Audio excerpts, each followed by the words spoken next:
ആധുനിക കാലഘട്ടത്തിൽ വേദാദി ശാസ്ത്രങ്ങൾക്കും അതേപോലെയുള്ള ദർശനങ്ങൾക്കും എത്രമാത്രം പ്രസക്തിയുണ്ട് എന്നാണ് ചോദ്യമെങ്കിൽ വളരെയേറെ പ്രസക്തമായ ഒന്നാണ് നമ്മുടെ ശാസ്ത്രങ്ങളെന്ന് ഭാരതത്തിൽ മാത്രമല്ല ലോകത്തിൻ്റെ നാനാഭാഗങ്ങളിൽ നിന്ന് ആളുകൾ അംഗീകരിച്ചു വരികയാണ്.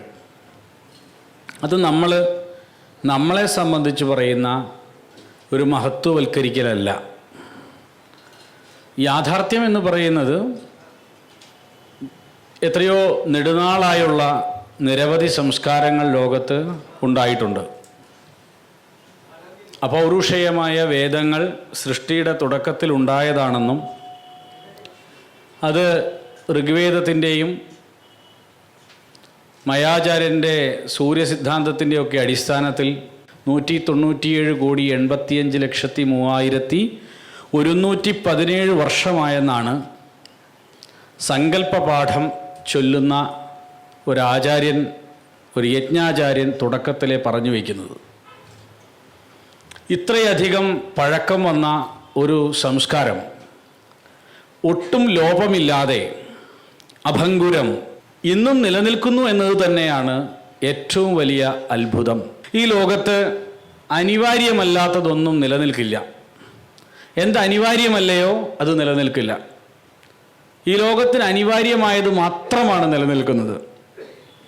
നിലനിൽപ്പ് എന്ന് പറയുന്നത് തന്നെ അനിവാര്യത കൊണ്ടാണ്. ആ അനിവാര്യത എങ്ങനെ വരുന്നു? ഞാനൊരു കാര്യം ചെയ്യാൻ നിശ്ചയിച്ചു. സങ്കല്പമൂലോ കാമ. ആഗ്രഹങ്ങളുടെ വേര് ഇരിക്കുന്നത് സങ്കല്പത്തിലാണ്. ഞാനൊരു കാര്യം ചെയ്യാൻ നിശ്ചയിച്ചു. നിശ്ചയിച്ച കാര്യം പ്രവൃത്തി പഥത്തിലേക്ക് എത്തിക്കണം.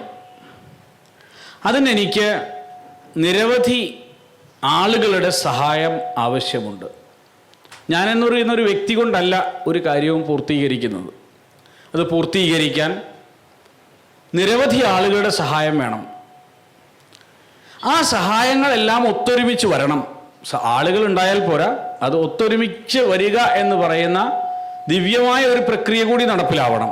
ഇത്രയും പ്രക്രിയകൾ നടപ്പിലായാലേ ഒരാൾക്ക് ഒരു കാര്യത്തിലേക്ക് കടക്കാൻ സാധിക്കും. ഇത്ര ആളുകളുണ്ട്, സങ്കല്പമുണ്ട്, ആശയമുണ്ട്.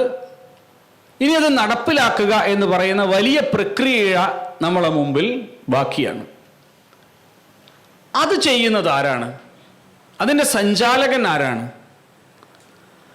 പരമേശ്വരൻ്റെ കൃപാകടാക്ഷമില്ലെങ്കിൽ നമ്മൾ എന്ത് ചെയ്യുന്നത് കൊണ്ട് ഒരു ഫലവുമില്ല. നമ്മൾ എന്ത് ചെയ്യുന്നതും ഫലത്തിൽ വരണമെങ്കിൽ ഭഗവാന്റെ കാരുണ്യം ആവശ്യമാണ്. ഒരു നിമിഷത്തേക്കെങ്കിലും ഭഗവാന്റെ കാരുണ്യമില്ലെങ്കിൽ വലിയ ബുദ്ധിമുട്ടുകളുണ്ടാവും. അപ്പോൾ പരമേശ്വരൻ്റെ കൃപാകടാക്ഷമാണ് ഏതൊരു കാര്യത്തിനും അനിവാര്യമായിട്ടുള്ളത്. യാതൊരു സംശയമില്ലാത്തൊരു വിഷയം അതാണ്. ആ പരമേശ്വരൻ്റെ കൃപാകടാക്ഷം കൊണ്ടാണ് ലോകത്തിലുള്ള എല്ലാ കാര്യങ്ങളും നടക്കുന്നതെന്ന് ആദ്യമേ ബോധ്യമാവണം. ആ ബോധ്യത്തിൽ നിന്നാണ് നമ്മൾ വേദാദി ശാസ്ത്രങ്ങളുടെ അധ്യയനവും പഠനവും പാഠനവും എല്ലാം വളരെ വിസ്തൃതമായോ ചെറിയ തോതിലോ ചുരുങ്ങിയ രീതിയിലോ എങ്ങനെയായാലും നടക്കുന്നത്. അതിനെല്ലാം ഭഗവാന്റെ കാരുണ്യമുണ്ട്. കാരണം എന്താണ്? നമ്മൾ വേദപ്രചരണത്തിന് അല്ലെങ്കിൽ വേദത്തിനെ കുറിച്ച് പറയുമ്പോൾ വളരെ ചെറിയൊരു വാചകം പറയാറുണ്ട്. വേദത്തിലൊരു മന്ത്രം പറയാറുണ്ട്. ഇന്ദ്രം വർദ്ധന്തോ അപ്തു രഹ് എന്ന് പറഞ്ഞിട്ട് പറയുന്നത് കൃണ്വന്തോ വിശ്വമാര്യം എന്നാണ്. ഇന്ദ്രനെ വർദ്ധിപ്പിക്കേണ്ടതുണ്ട്.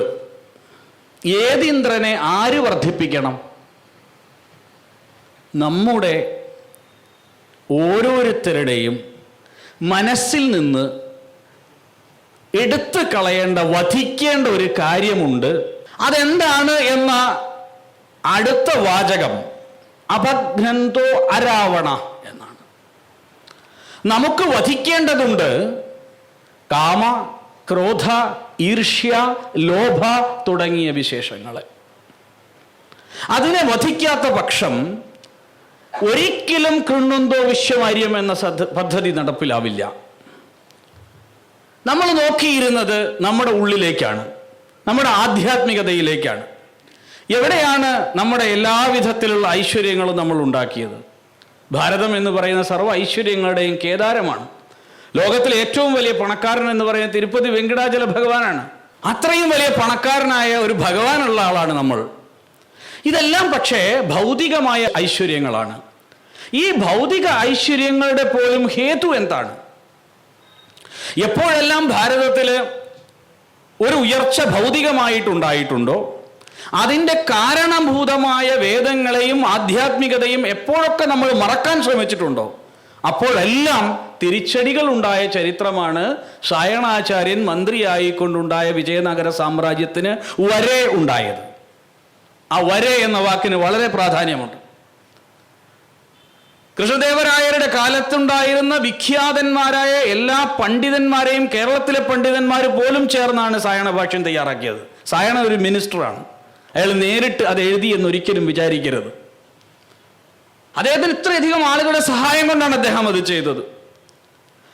ആ വലിയ കൃഷ്ണദേവരായരുടെ സാമ്രാജ്യം പോലും തകർന്നതിന് കാരണം ഭഗവാന്റെ കാരുണ്യം നഷ്ടപ്പെടുന്നു. എന്തുകൊണ്ട്? എപ്പോഴെല്ലാം ഭൗതികമായ ഐശ്വര്യങ്ങളും സമൃദ്ധികളിലേക്കും മനുഷ്യന്റെ ശ്രദ്ധ പോകുന്നു, അപ്പം നമുക്ക് നഷ്ടപ്പെടുന്നത് നമ്മുടെ ആന്തരികമായ സൗഭാഗ്യങ്ങളും ശാന്തതയും സമാധാനവുമാണ്.